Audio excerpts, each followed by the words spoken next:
اللهم صل وسلم وبارك على سيدنا محمد وعلى اله وصحبه وسلم. السلام عليكم ورحمه الله وبركاته. ازيكم حبايبي؟ عاملين ايه؟ يا رب تكونوا بالف خير. معاكم اميره سلام ووصفه جديده اللي طبعا احنا داخلين على المدارس، وطبعا لا استغناء عنها في اللانش بوكس. سهل وبسيط واقتصادي جدا جدا جدا.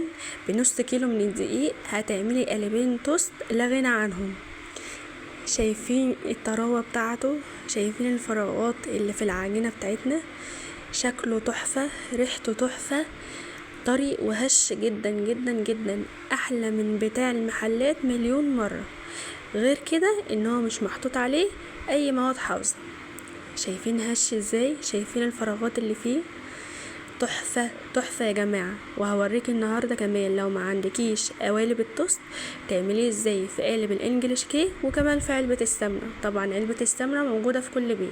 ايوه، هتعمليه في علبة السمنة بطريقة سهلة وبسيطة واقتصادية جدا. يلا نشوف هنعمله ازاي.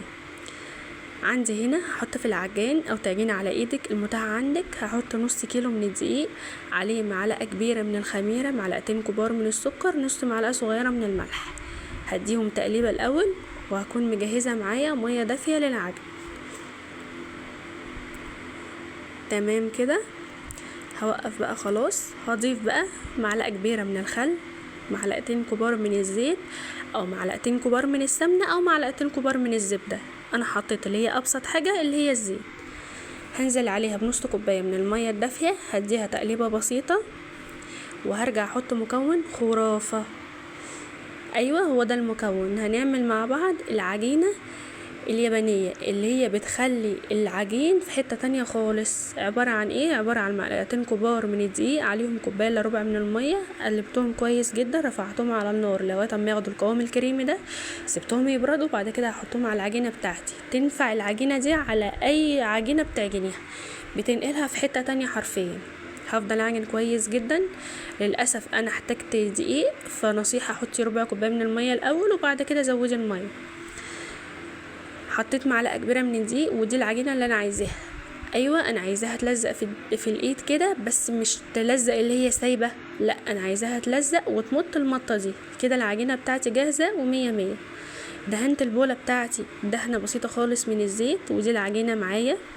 قوامها حلو جدا، طريه، بتلزق في الايد، حاجه بسيطه جدا. هركنها بقى على جنب تخمر لغايه ما يتضاعف حجمها بالطريقه دي، ونرجع مع بعض. دهنت المفرش بتاعي او الرخامه دهنه بسيطه خالص من الزيت، وكذلك النشابه بتاعتي عشان ما تلزقش في العجينه. دي العجينه بتاعتي انا هقطعها تلتين وتلت، هتشوفوا ليه دلوقتي.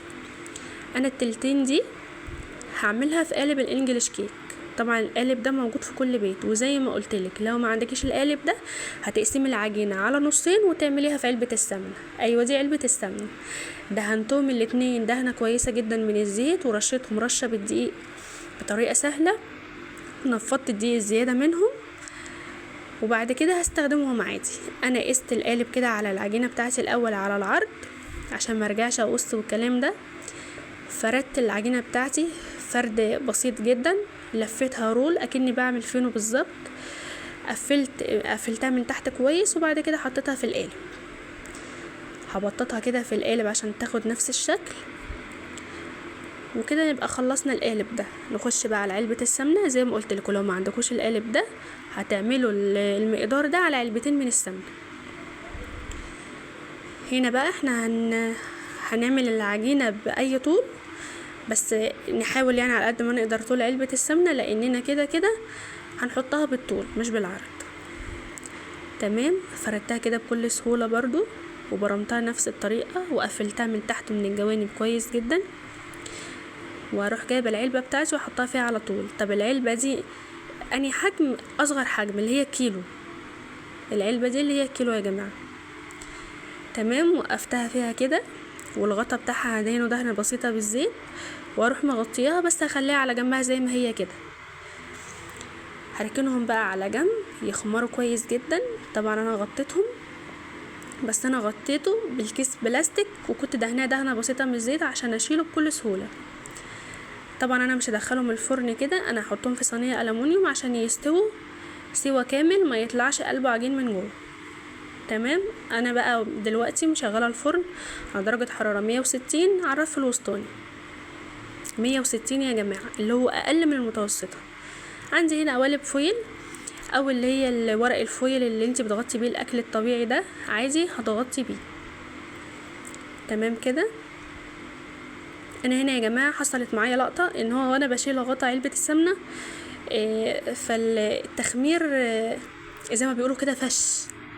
تمام. فما تقلقوش خالص، برضو هيطلع شكلها منتظم وزي الفل، بس عشان تتجنبوا الخطوه دي وبحط كيس بلاستيك مدهون بالزيت قبل الغطا. تمام. قفلت العلبه بتاعتي بالغطا الفويل كويس جدا عشان تطلع معايا بكل سهوله. وهنا كان طلع معايا القمر ده بعد ما عدى عليه ساعه الا ربع. ساعه الا ربع يا جماعه، 45 دقيقه.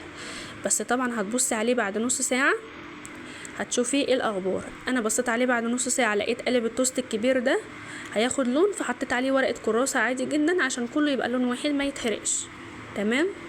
وطلعوا معايا بالجمال ده. طبعا انا عملت خطوه بس هي للاسف اتقطعت يعني. انا سبتهم زي ما هما في الصينيه، شلتهم من القوالب بس وسبتهم في الصينيه بتاعتي وغطيتهم بفوطه لمده 4 ساعات. ما ينفعش، مش مسموح تقطعيه قبل 4 ساعات. تمام. عشان يتقطع معاكي بكل سهوله كده. طبعا انا مش عارفه اقطع قدام الكاميرا عشان أنا يعني ماسكه السكينه انا اللي اقصده ان انا بقطع من الناحيه التانية. تمام. فانا اقطع بكل سهوله وارجع لكم تاني. لكن هو سهل وبسيط جدا جدا، بس ضروري تركنيه مش اقل من 4 ساعات عشان يتقطع معاكي وهو متساوي كده ما يتفرولش منك. وكمان ضروري ان انت تغطيه بفوطه كويس جدا وتحكميه عشان الهواء بتاعه يطريه. وكمان ضروري ان انت تقطعيه بسكينه مشرشره. شايفين بقى بتاع علبه السمنه؟ ايه رايكم؟ طب والله احلى من التاني ومدور كده وشكله كيوت وقمر. عندك قالب التوست؟ تمام. ما عندكيش اعملي في قالب الانجليش كيك، ما عندكيش اعملي في علبه السمنه عادي جدا. تمام كده. بياخد في الفرن ساعه الا ربع، بس بعد نص ساعه بصي عليه.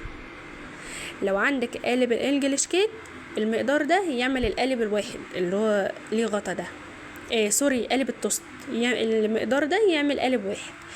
عندك قوالب الانجليش كيك المقدار ده يعمل قالبين. ما عندكيش وهتعملي في علبة السمنة برضو المقدار ده ياخد علبتين. تمام كده. هيطلع معاكي بالحلاوة والطراوة والجمال ده بجد. والله يا جماعة مش هتشتروه من بره تاني ابدا. حلو جدا في المدارس، في اللانش بوكس، في الفطار كده للولاد، نوتيلا، جبنة، كيوت جدا جدا جدا. لازم تشوفوا الطريقة دي ولازم تجربوها. بس قبل ما تطلعوا من الفيديو لازم تحطوا لايك وتشتركوا في القناة وتفعلوا الجرس على الكل عشان يوصلكوا كل فيديو بقدمه. وما تنسوش تعلقوا كومنت حلو منكم ودعوة حلوة من قلبكم بالله عليكم. استنوني في وصفات جاية كتير ان شاء الله. والسلام عليكم ورحمة